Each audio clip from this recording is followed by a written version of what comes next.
प्रीतम सिंह, नेता प्रतिपक्ष, हमारे साथ मौजूद है। बहुत बहुत स्वागत है आपका आज तक में।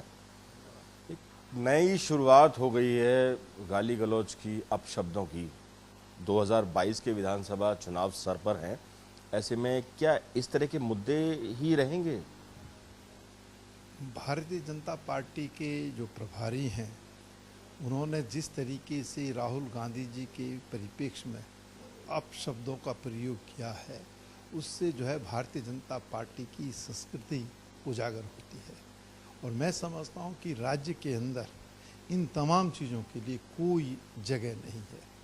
हम तो चाहते हैं, चुनाव का वक्त है, भाजपा जिस तरीके की अनर्गल बयानबाजी कर रही है, इसको तत्काल प्रभाव से बंद करने का काम करे, अन्यथा कांग्रेस जन जो सड़कों पर उतर करके इसका तीखा और तीव्र विरोध करने का काम करेंगे।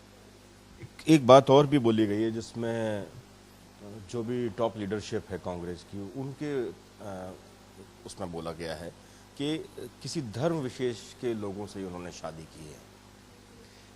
मैंने कहा ना कि ये मानसिकता है भारतीय जनता पार्टी की। इनका चरित्र और जो अतीत है वो इस बात का साक्षी है कि उन्हें कभी देश से प्रेम नहीं रहा है।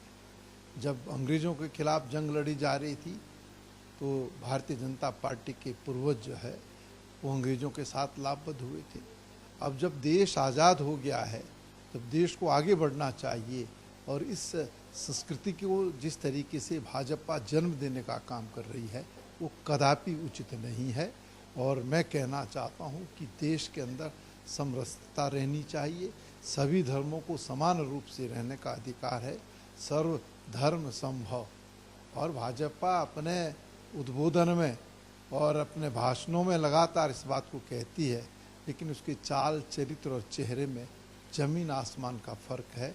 उसका चाल चेहरा चरित्र जो है आम जन के बीच में उजागर हो चुका है। कांग्रेसियों की तरफ से तहरीर भी दी गई है, तो इसके लिए मुकदमा अगर दर्ज नहीं होता है तो ऐसे में क्या कोई आंदोलन का प्लान है?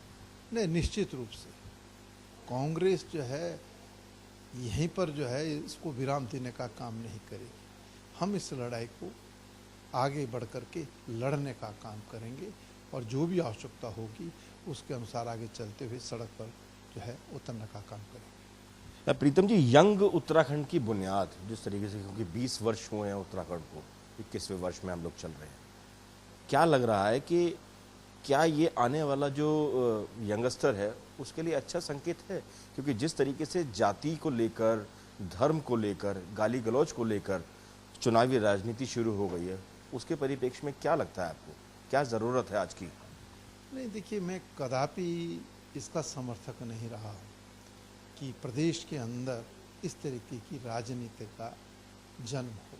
हम चाहते हैं राजनीति स्वच्छ हो, साफ हो, सुथरी हो, और राजनीति में आए हुए प्रत्येक व्यक्ति वो भी जो है पूरी तरीके से इस राज्य के प्रति समर्पित होने का काम करे। और आने वाले कल के लिए तो ये नितांत आवश्यक है कि हम इस राज्य के अंदर राजनीति में ऐसी बुनियादी चीज़ों की स्थापना करें जो इस प्रदेश के लिए मील का पत्थर साबित हो। अगर इस तरीके की संस्कृति का जन्म होगा तो निश्चित रूप से उत्तराखंड की जो भावी राजनीति है, जो आने वाली पीढ़ी है, उसके लिए ये शुभ संकेत नहीं है।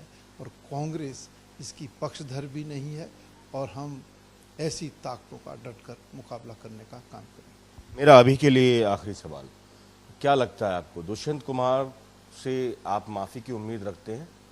देखिए, भारतीय जनता पार्टी में ये संस्कृति रही है कि वो तमाम इस तरीके के वक्तव्य दे करके समाज में विकृति पैदा करने का काम करते हैं। हम समझते हैं अगर ज़रा सी भी नैतिकता भारतीय जनता पार्टी में बची हुई है तो उन्हें तत्काल प्रभाव से अपने शब्द वापस लेने चाहिए और इसके लिए क्षमा याचना करना चाहिए। लेकिन मुझे लगता नहीं है, क्योंकि उनकी जो संस्कृति है वो उस संस्कृति के अनुरूप चलते हैं। और मैं समझता हूँ कि दुष्यंत कुमार जी को आने वाले दिनों में कांग्रेस का जो है विरोध जो है वो देखना पड़ेगा। आज तक से बात करने के लिए बहुत बहुत शुक्रिया।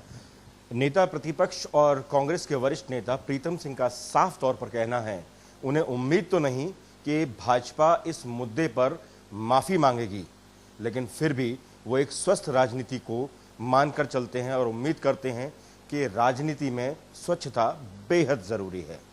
कैमरामैन प्रवेश राणा के साथ दिलीप सिंह राठौड़, देहरादून, आज तक।